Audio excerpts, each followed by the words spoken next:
DCGB Bareta alas 12. DCGB Bareta alas 12. Mga pinakahuling pangyayari sa Kabikolan, sa nasyon, asin ibang parte kan kinaban. Ibabareta na ngunyan. DCGB Bareta alas 12. Ngunyan ang sa inyong tagapagbareta.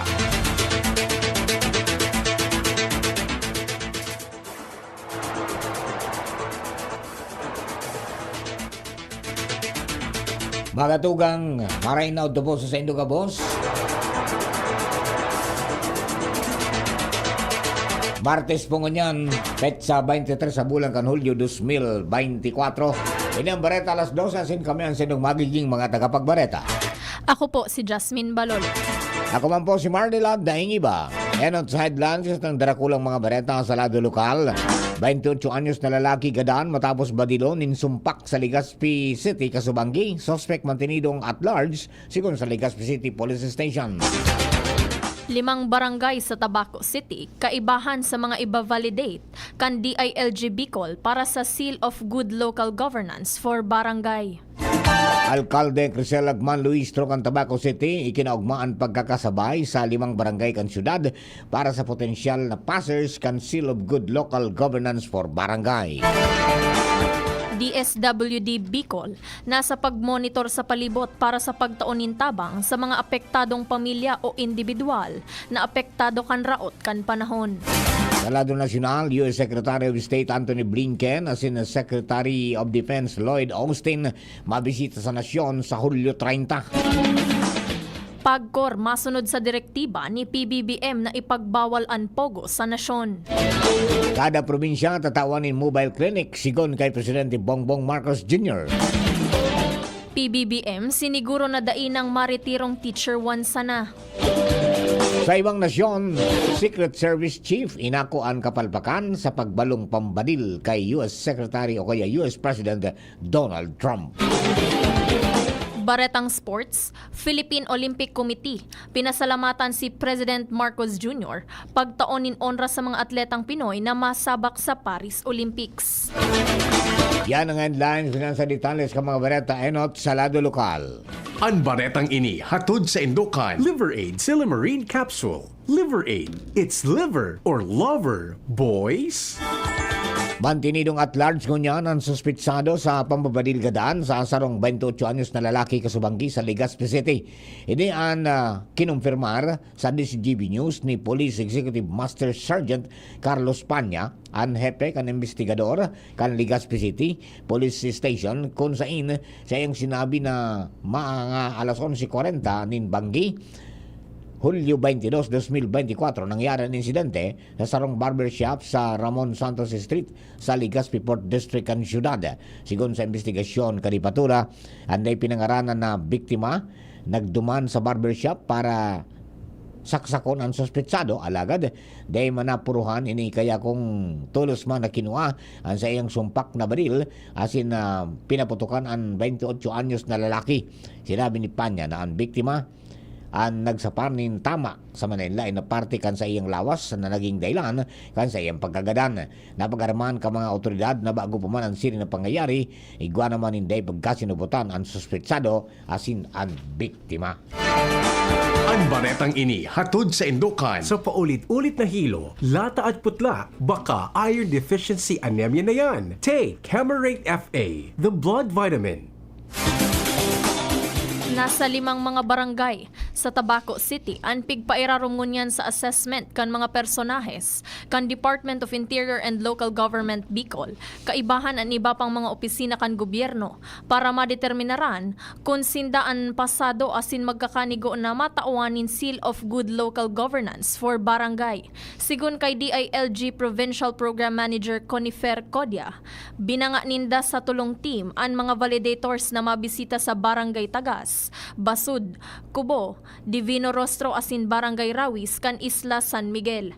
Ipinaliwanag ni Codia na kaibahan sa mga hihilingon kan mga validators kung kun an mga barangay an pasado naman sa 5 indicators. Kaibahan na an manungod sa financial administration and sustainability, disaster preparedness, safety, peace and order, environmental management asin an social protection and sensitivity.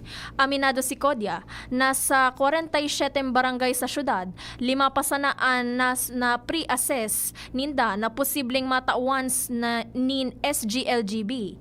Kung kaya dakol pa sindang dapat nagibuhon, tangani sa masunod na taon, mas dakol pang mga barangay an makasabay asin matauan kan nasabing pagmidbid. Ang baretang ini hatod sa Indokan. Healthy energy na ba ang hanap mo? Mag-Enervon araw-araw.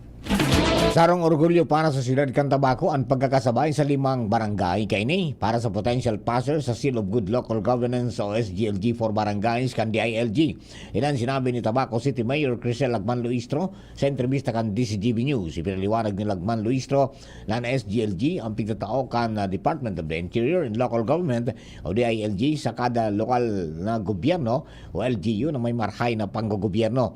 Mientras tanto, sinabi ni Luistro na maugma siya dahil ang talima ng mga barangay kan siyudad din Tabaco ang nakapasadig di kay banan ang mga barangay kan Basud, Cobo, Divino Rostro, Tagas asin ang barangay Rawis sa isla kan San Miguel. Katakod kay ni sinabi kan alkalde na under validation na kan Department of Health o DOH, Civil Service Office o CSO asin kan DILG ang mga dokumentos na pigsumitir kan nasabing mga barangay asin naglalaom siya na makakapasar ang mga ini sa provincial assessment asin makukuha ang SGLG award. Sinugo na ni Department of Social Welfare and Development Bicol Regional Director Norman Laurio ang sa indang DSWD Quick Response Team na maigot na i-monitor ang sitwasyon kan mga Bicolano dahil sa nai-eksperyensyahan na pag-uuran sa rehiyon. Kaibahan sa naging direktiba ni Laurio ang maigot na koordinasyon sa mga lokal na gobyerno, kaibahan na ang City and Municipal Action Teams as in Social Welfare and Development o SWAD teams para sa makaskas na pagtaunin asistensya sa mga apektadong pamilya o individual. Katakod kaini, siniguro kan ahensya na nakahandaan sobra sa 182,000 na mga family food packs as in sobra sa 335,000 na non-food relief items na nakataltag sa mga warehouse sa rehiyon.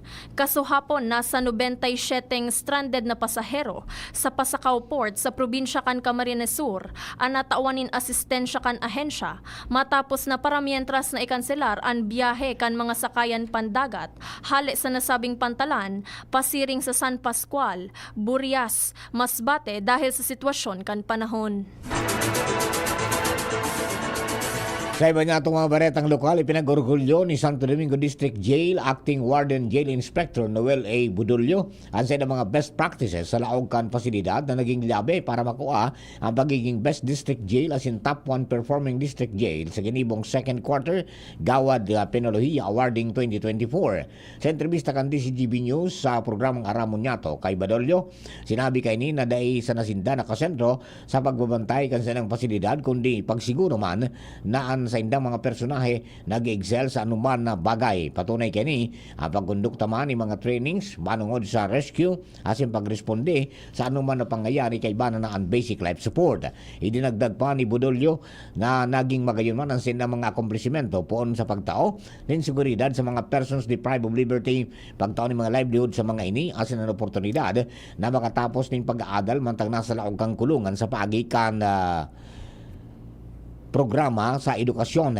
Ehemplo kay ni ang mga produkto man kang PDL na bigo pabakal ninda na makakatabang man sa mga PDL asin sa indang pamilya. Sinabi ni Budolyo na padagos man sa indang pigigibong lakdang para masusteniran ang siri ng mga programa para sa indang mga PDLs asin sa komunidad, siring man nagkakaigwanan ng mga inobasyon para mamantinir ang siring na pagmidbid. Katakod kay ni pinasalamatan ni Budolyo ang gabos na mga nagtarabang sa sainda tanganing marealisar ang sindang mga piglatag na programa asin aktibidades na mapapakinabangan ka mga persons deprived of liberty asin kan munisipyo. Magiramduman na kanakalis na simana pinangaranan ang Santo Domingo District Jail bilang Best District Jail as in top 1 performing district jail, mantang si the Jail Inspector Noel Bodolio ang top 4 performing district jail warden, mantang si Jail Officer 3 Carmina Villanueva ang Best Livelihood Program Officer Type C, si Jail Officer 2 Divine Quiamno ang Best CRS Officer Type C, si ringman si Jail Officer 1 Grace B. Rodrigo ang Best Jail Nurse Type C. Nagpapadagos ngunya na aldaw ang training kan nagkapirang mga volunteers hali sa siyam na barangay sa munisipyo kan Ginubatan Albay manungod sa pagresponde sa mga emerhensya sa palibot partikular na sa tinampo.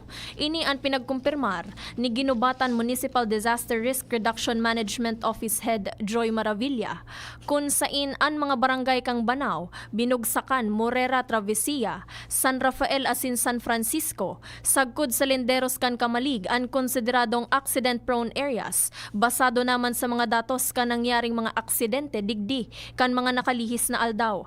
Sinabi ni Maravilla na ang mga volunteers na ini ang magiging miyembro na kan sa indang mga respetibong Barangay Disaster Risk Reduction Management Council na makakatabang sa pagresponde sa mga pangyayari sa palibot. Ang nasabing inisyatibo parte kan sa indang mga lakdang bilang pagkumple sa resiliency program kan gobyerno. Katakod ka ini hinagad ni Maravilla sa mga magkakanigong opisina asin ahensya di gobyerno ang pagbugtak ning mga warning signals sa mga tinampo sa nasabing barangay bilang pagtaonin patanid sa mga road users. Di pang-ingat kan Department of Health Bicol for Health Development ang publiko manungod sa mga wild diseases na pwedeng magbutwa ngunya nataguran. Sigon sa ahensya, ang pag-uran asin pagbaha dakula ang posibilidad kan pagkakaigwa ka mga waterborne infectious diseases, influenza, leptospirosis asin dengue o wild. Ipinaliwanag kan DOH Bicol na partikular na dapat na ibitaran ang pag-inom nin kontaminadong tubig asin pagkaon na pangenot na dahilan kan siring na helang. Dahilan kayo ni pigrekomendar man kanahensya sa mga Bicolano ang regular na paghugas ng kamot bago ang pagkatasin pagkatapos magkakan at siguro na malinig ang mga ikukonsumong pagkaon na sinинumon, mantiniro na malinig ang lawas sa simpalibot, takluban ang mga natipon na tubig magi ang mga nilutong pagkaon para dahil makontaminar. Sa siring kaining paagi mapurtiran ang mga salud kang kada individual asin ang sa indang pamilya. Makakatabang man ang pagsunod sa health tips na ini sa ipikapaluwas kanahensya para maibitaran ang nasabing helang. 47 mga individual ang imbuelto sa illegal na droga ang nadakop kan mga kapulisan kan Police Regional Office 5 sa sarong semanang operasyon kaini poon kan Hulyo 15 sagkod 21 2024. Basado sa impormasyon na ipinaluwas kan komandansya, nakuha sa inda ang sobra sa 309 gramo nin shabu asin 26 gramo nin marijuana na minakantidad nin sobra sa 2.1 milyones pesos. Sigon kay PRO5 Regional Director, ang pagkakadakop kan mga nasabing persona asin ang pagkakarecover kan mga illegal na droga, ang nagpapahiling na ang mga kasurugkaps ang komitibo na mahali ang illegal na droga sa komunidad para man mailikay ang mga Bicolano sa impluwensya kaini. Tinaawan doon ni Dizon na magpapadagos ang sa indang mga lakdang kontra sa illegal na droga para man sa pagrealisar kan pagkakaigwanin drug-free environment sa Bicol Region. Sobra sa 3,000 ang mga Boy Scouts halis sa Manila na probinsya asin eskwelahan sa nasyon ang nag-atendir sa nagpapadagos na 14th BSP National Rover Mutcan Boy Scouts of the Philippines sa Barangay Patag, Irusin, Sorsogon. Sigon sa Sorsogon Provincial Information Office, pinunan ang dakula aktibidad sa probinsya kasuhapon Hulyo 22, sagod 25, 2024 na may temang Sustaining Growth. Obeto kan aktibidad na makapagtaon ng ligtas asin signifikanting kaaraman, pagiging responsabling leader, pagtalubok ang komunidad, pangataman sa kapalibotan asin ang marhay na pag-amiguhan sa kapwa rover. Kasuhapon ginibuman ang flag ritual, Thanksgiving Mass asin grand opening ceremony. Kasunod ang manenlain na immersion asin mga ensayo para sa mga partisipantes. Nagkondukta na nin inspeksyon ang mga personahes kan Office of the Municipal Mayor kan Pilar Sorsogon, Pilar Municipal Engineering Office, peso asin ang general services sa Antonio Sapa Elementary School sa Barangay San Antonio Sapa, Pilar Sorsogon kasuhapon matapos na masulo ang nasa tulong classroom kaini asin maapektaran ang iba pang kataraning kaini. Sigon sa Public Information Office kan munisipyo, ang inspeksyon may katuyuhan na mahiling ang naging danyos kan nangyaring sulo asin madeterminaran kung ano ang kaipuhan gibuhon lalo na tamadali na ang pagbubukas kan klase para sa school year 2024 to 2025. Sa ibong nalado, sinabi ni Senior Fire Officer 1, Sherwin J. Suarez, ang Chief Investigation and Intelligence Unit kan Bureau of Fire Protection Pilar, pinagkakarkulong nasa 30,000 pesos ang naging danyos kan sulo na nangyari kan Hulyo 21 na banggi. Sangunyan, padagos pa ang investigasyon kan BFP Pilar sa kausa kan sulo sa nasabing eskwelahan. Magatugang primerong parte ang Bareta alas 12, Bareta sa lado lokal, Bareta nato sa lado nasyonal, ibang nasyon, sports sa sinibapa, makalis lamang po kayo. Kaming magtutropa, laging ganado. Sa trabaho, Ganado! Sa pamilya, Ganado! At syempre, kapag good times, ganado! Ang mga selebrasyon kasama ang tropa, walang katulad basta may moderation, healthy lifestyle at Liverade. Ang Liverade ay may silimarin na maaring makatulong sa kalusugan ng atay. Araw-araw kaming umiinom ng Liverade dahil kami ay Ganado sa kalusugan! Liverade, It's Liver Lover, boys! Mahalagang paalala, ang Liverade ay hindi gamot at hindi dapat gamiting paggamot sa anumang uri ng sakit. Tulong proteksyon at pampalakas sa kalusugan ng atay. Liverade Silimarin Capsule. Mabibili sa mga leading drugstores nationwide. May iba't ibang karamdaman ka ba gaya ng high blood pressure, diabetes, sakit sa puso, sa kidney, sa atay, may myoma, na stroke, may gallstones, cancer at marami pang iba? Ang Amazing 4 ng Miracle Health Corporation ang subukan mo. Makakatulong dahil mula ito sa epektibong Amazing Trio at mas lalo pang pinalakas dahil sa Mega 1 na mayroong 21 sangkap. Subok ng nagpapalakas ng immune system at marami na ang mga natulungan na mayroong iba't ibang karamdaman. Huwag nang patagalin pa. At magpakonsulta. Maaaring pumunta kay Doc Joey Bitito sa Barangay 18, Cabangan West, Legazpi City, kaharap lang ng Bangko Sentral ng Pilipinas. O tumawag sa 0998-975-8121 or 0917-853-8933 para sa free consultation sa natural medicine. Mapapanood din ang serbisyong natural, kalusugan at bayanihan sa YouTube channel at sa Facebook page na Doc Joey Bitito.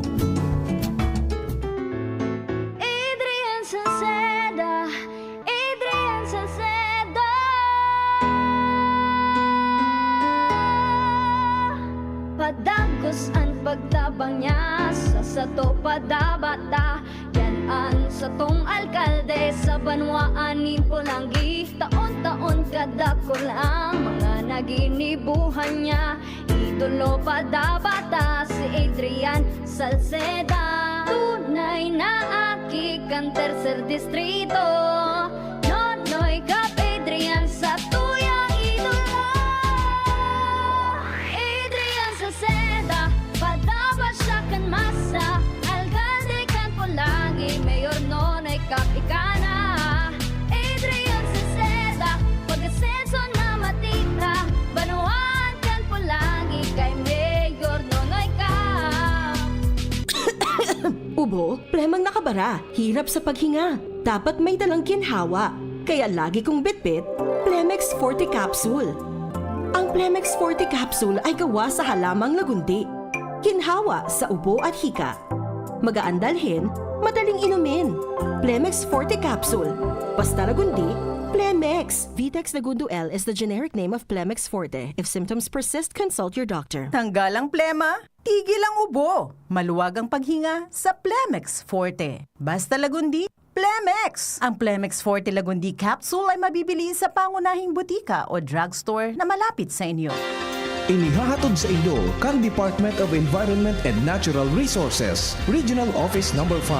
Ang programang Kapalibutan Ta at Tamanon Ta. Kapalibutan Ta at Tamanon Ta. Programang magtataunin informasyon asin kaaraman, manangod sa satuyang kapalibutan, asin sa mandato kan Department of Environment and Natural Resources. Sa tunghinanyugon, kada Huwebes alas 11 sagkod alas 12 nin pagkaudto, Kapalibutan Ta at Tamanon Unta, hatod sa Indo kang DENR Regional Office 5 asin kan istasyon na ini.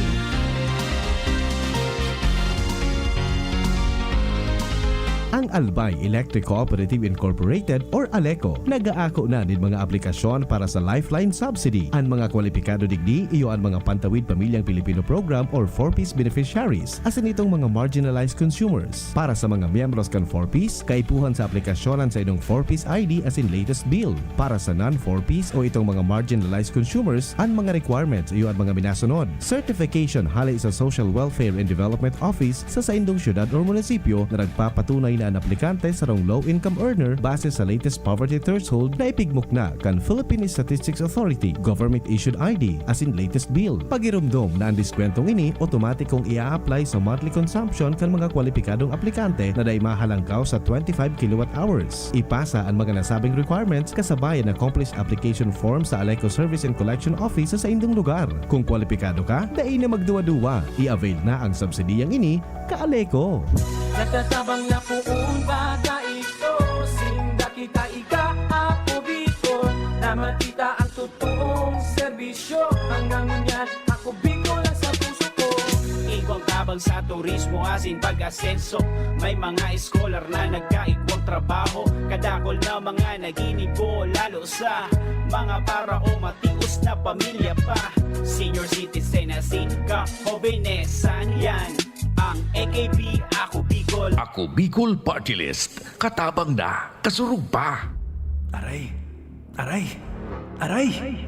Manny Pacquiao po, sa araw-araw na laban, kahit maliit na aray, pag binaliwala, baka di ka na makasabay. Alaksan FR Tulos. Diretso sa pinagpupnan kan kulog kon hawak. Sa maliit o malaking aray, Alaksan FR agad.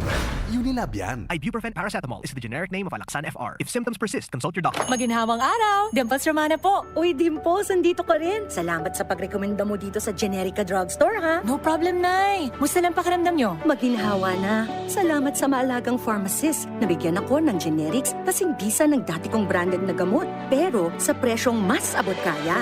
May libreng konsulta pa with their partner doctors. Kaya damang-dama ko ang ginhawa dito sa Generica. Yan ang ginhawang Generica. Ramdam sa lahat ng Generica drugstores nationwide. If symptoms persist, consult your doctor. Pag ginhawang Generica, damang-dama. Sa Generica Drugstore, tara na! Sa Generica Drugstore, dama ang ginhawa. Yan ang ginhawang Generica. Experience a night filled with extraordinary joy, love, and inspiration through music and praise. Experience God's love in a beautiful way. Nasa iyong palad ang iyong likha. Come, celebrate your faith and receive God's more with the Expand Worship Celebration 2024, a benefit worship concert with Brother Bo Sanchez, our renowned motivational speaker, Catholic lay preacher, book author, and founder of the Feast and Light of Jesus Family, along with Brother Alvin Barcelona and Brother John Escoto, happening on August 24, 3 p.m. onwards at the Ibalong Center for Recreation, Legazpi City. Tickets are available at the LCC Business Center near you. Visit, like, and follow The Feast Bicol for more details and promos. Brought to you by The Light of Jesus Family, The Feast Bicol Community. Madya, makisumaro, magresibi. Be part of this bigger mission, and together, let's receive God's more. Hashtag Receive Expand Worship Concert 2024.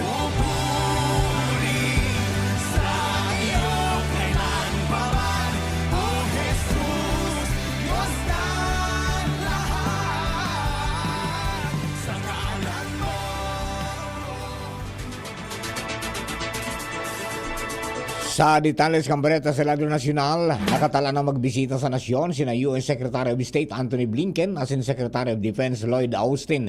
Ito ang primerong pagkakataon na magkasabay na mabisita sa nasyon sa maabot na Audio 30 para sa 4th Philippine-US Foreign and Defense Ministerial Dialogue ang nasambit ng mga opisyal.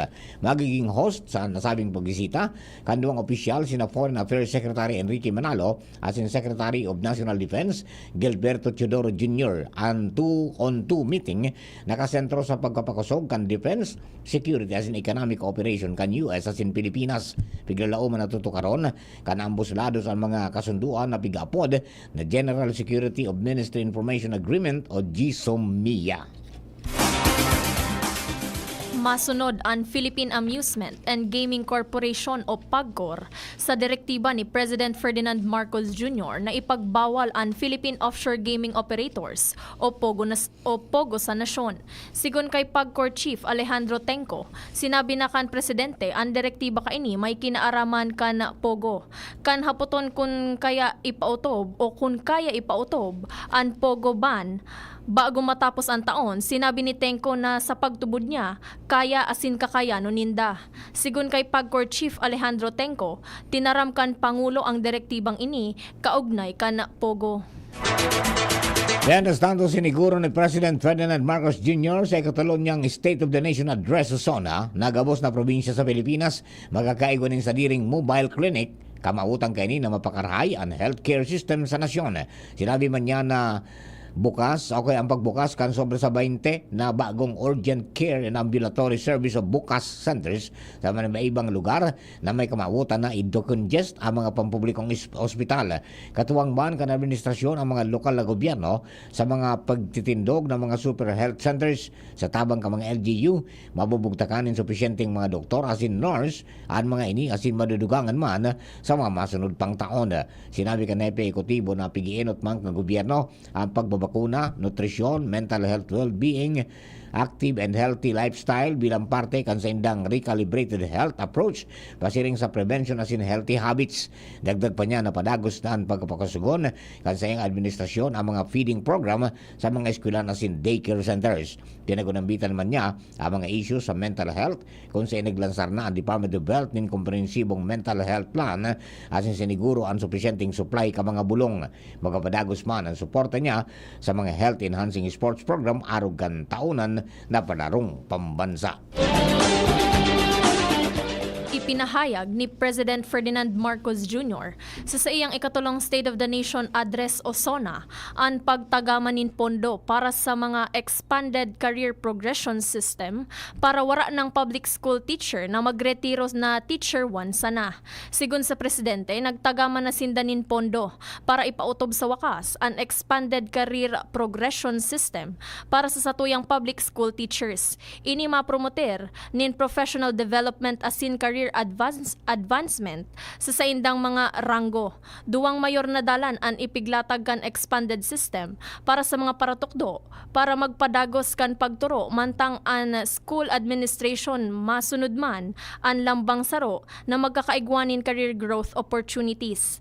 Sinabi pa niyang sa paagi kan sistemang ining mapapakaskas ang career growth kan paratukdo kun kaya wara ng maritirong paratukdo na Teacher 1 sana ang ranggo. Mientras tanto, kinundinar ni Defense Secretary Gilbert Chidoro Jr. ang peking viral video na pikapaluwas na nagdudroga si Presidente Ferdinand Marcos Jr. Sigon kay Chidoro, parte ini kan pagbalo na i-destabilize ang gobyerno. Sinabi niyang ipinaduwas ang video sa sarong maisog convention sa Los Angeles, California.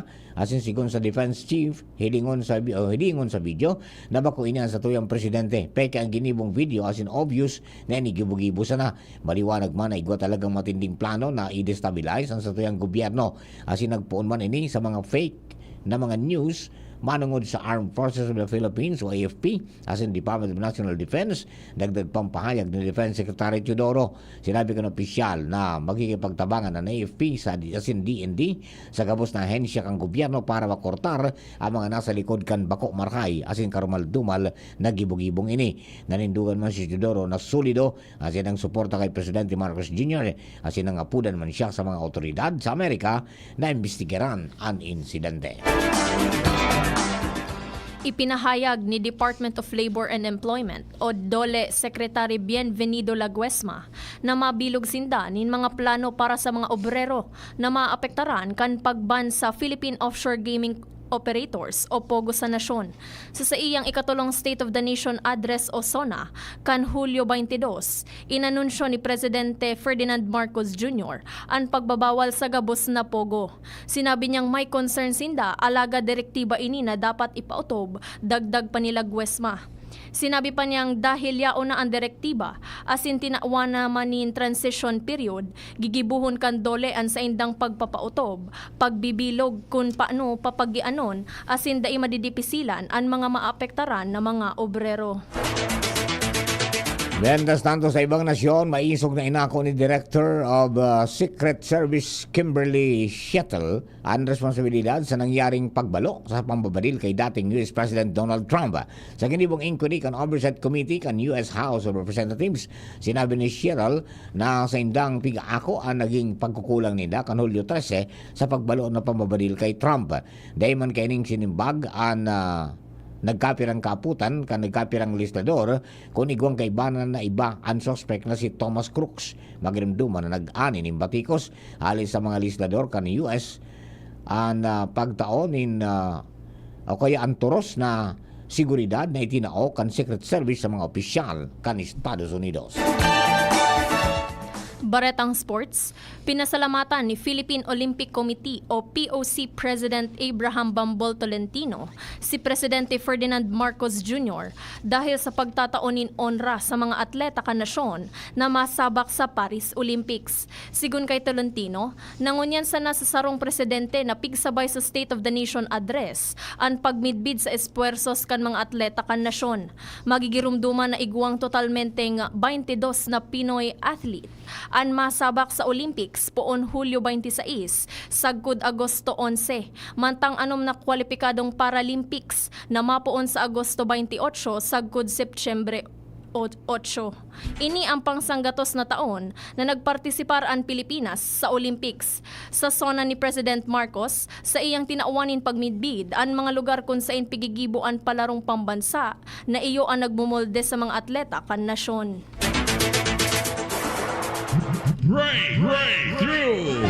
At sa tuyang baleta sa siyensya at teknolohiya, ang sarong grupo ng siyentista sa Jawaharlal Nehru Center for Advanced Scientific Research sa Bengaluru ang nakabilog ng imbensyon para mapadali ang pag-compute sa matematika. Anday pinangaranan ng imbensyon, ibubugtak sa utak kan mga personang maluya sa math gamit ang CMOS compatible optoelectronic synaptic functions. Kaya kaining makaskas na makapag-compute gamit ang brain-like computing technique. Kaya kamang kaining asistiran ang mga personang nadidipisilan sa matematika dahil ang proven na tested na ining reliable asin salbadong gamiton. Istorya na iiba. Sarong Egyptian ang nakapagrehistro nin world record dahil makaskas niyang napasyar ang gabos na New 7 Wonders of the World sa laog sa nanin anum na aldaw. Ang 45 anyos na si Magdi Isa ang pinakabagong world record holder kan titulong fastest time to visit the New 7 Wonders of the World. Pinuunanan ni Isa ang sa iyang world record attempt sa Great Wall of China, sunod ang Taj Mahal sa India, an ancient city of Petra sa Jordan, Colosseum sa Rome, Italy, Christ the Redeemer kan Brazil, Machu Picchu sa Peru, asin ang ultimo ang Mayan City Chichen Itza sa Mexico. Para midbidon kan Guinness ang sa iyang record attempt, kaipuhan na public transport ang sa iyang lulunadan. Bawal paggamit nin sa diring kotse asin private jet. Para kay Isa, duwang childhood dreams ang narealisar niya. Ang primero ang mabisita ang mga paramosong world landmarks na dati sa libro niya sa nanahihiling, asin ang pandua iyo ang makaibahan ang sa iyang pangaran sa listahan kan nasa Guinness Book of World Records. Flashback. Hulyo 23, kan taon 1864 o 1864, kanamundag sa Apolinario Mabini sa Talaga, Tanawan, Batangas. Si Mabini ang ninapod na utak na kan revolusyonaryo dahil sa iyang mga signifikanteng kontribusyon na pag-alsa kan malaylay na grupo kontra sa mananakop. Taon 1896, kan tamaan si Mabini ni Nehelang na naging daylan para maparalisar an sa iyang mga bitis, alagad day ini naging daylan para magpartisipar sa mga revolusyon. Mayo 13, 1903, kamagadan si Mabini dahil sa ilang na kolera sa edad na 38 years old. Sa kamugtakan bukang bulkan mayon, nakapag-rehistro ng duwang volcanic earthquake asin duwang rockfall events ang bulkan mayon sa probinsya kan Albay sa nakalipas 24 oras. Sigun ini sa bulletin na pigbaluas kan Philippine Institute of Volcanology and Seismology o PHIVOLCS kasabagong alas 8 ng aga, Hulyo 23, 2024. Kaibanan sa mga aktibidades kan bulkan ang pagbuga din 387 tonelada kada aldaw ng sulfur dioxide asin ang paramentas na paghubag kang bulkan o ground deformation. Ngunyan aldaw mantinidong nasa alert level 1 ang bulkan mayon asin pinagbabawal manggirari ang paglaog asin pagkakaigwa din anuman aktibidad sa laog kan 6 km permanent danger zone dahil ang tamantinidong peligroso ang bulkan sa ngunyan.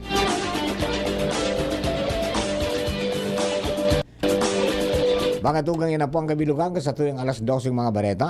Tinipan ang kinalap sa DCGB News base na nakalis na 6 oras.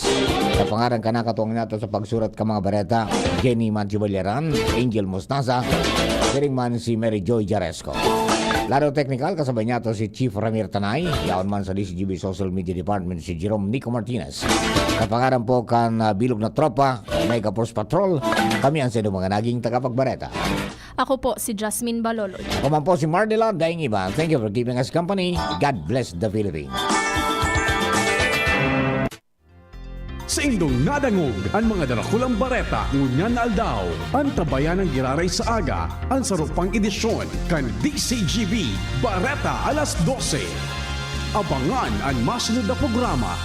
Realize true comfort and relaxation at Dorotea Resort and Spa, a perfect venue for family outings, couple retreats, and various functions such as weddings, birthday parties, corporate seminars, and conferences. Dorotea Resort and Spa. We have backpackers rooms, standard rooms, deluxe, suite, and a penthouse. Also, relax and rejuvenate with our spa's invigorating treatments, services, and facilities. Dorotea Resort and Spa, Kahugutan, Bakakay, Albay. For reservation, contact us at 09